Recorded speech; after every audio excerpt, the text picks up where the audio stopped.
the slide. I'll just point to a couple. Housing First pilot to try to move about 200 people out of long-term users of shelters, out of shelters. Some programming that will come in play in relation to the revitalization of George Street.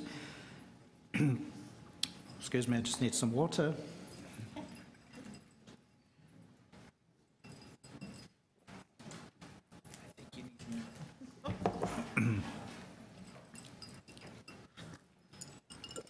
Thank you. That's human service integration. Okay. You recently had a report and a decision at Council to enhance the cold weather drop-in services so that beginning, subject to the 2016 budget process beginning in 2016-17, those services would be open 24/7 in the coldest months of the winter. Priority actions. I mentioned the Housing First pilot for long-term shelter users. As we've discussed at this committee before, just as important as adding bed capacity in the shelter system is trying to reduce demand and trying to help people who effectively are locking up beds to move into more appropriate forms of housing.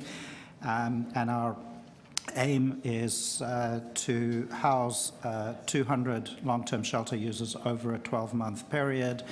The assessment of those people who are suitable for that program is underway now.